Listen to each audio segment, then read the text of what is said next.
बिहार से आजाद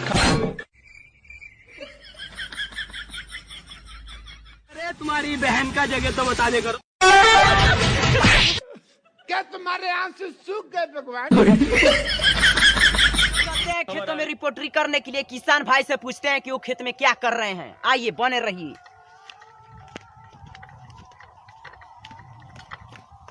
तू किसान है क्या रे?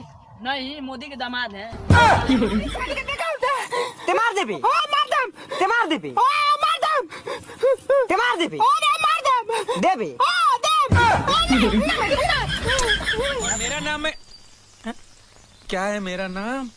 ओह ये साला सही टाइम पे मैं नाम भूल जाता हूँ।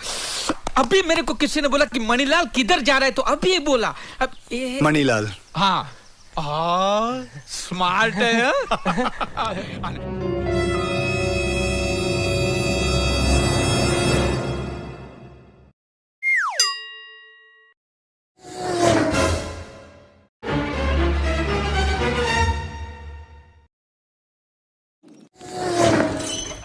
आज ले तो हमरा घर के हाथ ना लगैलस, ते काहे लगैली हस? का उखड़बो आवो फरिया लो। ए भैया झगड़ा छोड़ो। हे तू क्या हुआ? हमरा तरफ से बढ़ो ना तो ओकरा तरफ से बढ़ो ना तो ये मरवावे आइल बढ़ो। शर्म करो कुछ, बच्चे नहीं हो अब तुम। यही टाइम होता है पढ़ाई करने का। 10th के बाद कभी सोचा है क्या करोगे? क्या करोगे 10th?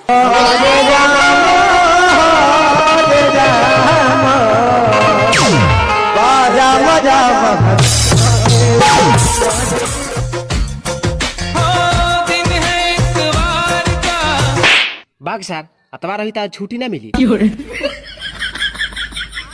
फोन मत करना, फोन रख। कोई प्यार ना दोबारा हो। हेलो के बोला था? तो बबली बबली